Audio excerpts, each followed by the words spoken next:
Mana yangi tovarlar sotib olindi. Asosan shu manba ochkilar yaxshi ketyapti-da. Endi hozir yoz sezon kelayotganligi uchun bahorda, yozda quyosh bo'lganda mana bunaqa ochkilar yaxshi ketadi desam bo'ladi. Yana mana bunaqa sportivnilar bor. Bular ham yaxshi ketdi. Mana shu 3 ta stop. Bu magazinimga e'tibor beradigan bo'lsak, mana pastavka yaratdim. Pastavkani qanaqa qilib yaratish kerak? Mana bu yerda mana pastavkani bosamiz. И tepada создать pastavka mana вручную qilamiz. Shunaqa qilsak, keyin qaysi tovarlar kelgan, ya'ni e'lon qo'yib bo'lgandan keyin o'sha tovarni belgilaymiz. Misol uchun, menda mana shu eng ketadigan ochki hozir ko'rsataman, men topib olish kerak, chunki u yerda aralash. Atak mana bu poiskdan ham topsanglar bo'ladi. Menga rasm orqali topish qulayroq. Misol uchun mana bu yerda mala qolgan и 100 bitta kamida rekomendatsiya beryapti. Mana bunaqa qilib yozasizlar, nechta и дальше bosasizlar. Xo'p.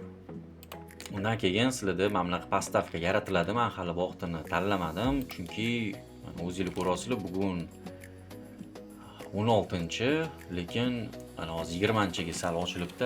21dan vaqtlik yo'q edi. Vaqt ochilib qoladi. Saharda bir kirganimda mana shu ko'rganman, bugunga ham vaqt bo'lib qolishi mumkin. Lekin qancha ko'p tovaringlar bo'lsa, shuncha vaqt sizlarga ochilishi sal qiyinroq bo'ladi. Buning uchun 21 ga tanlab qo'yishim mumkin. Undan keyin misol uchun mana shu pastavkani ochaylik. Mana tanlagandan keyin, dalish bosgandan keyin akt pastavki распечатка qilish kerak bo'ladi. Buni kechroq ko'rsataman. И QR kod распечатка qilish kerak bo'ladi. Hammasi yozilganda mana nechta menda shu ochkilar наличие keldi. Mana kam bo'lsa ham farqi yo'q, yozib qo'ydim. Hop, QR kodni bosamiz. Menda printer настройка qilingan. Bo'ldi. Pechatni bossak, mana bunaqa QR kodlar pechat qilib beradi mana bunaqa. И mashlarni tovarni upakovka qilib yopishtirib chiqishimiz kerak bo'ladi.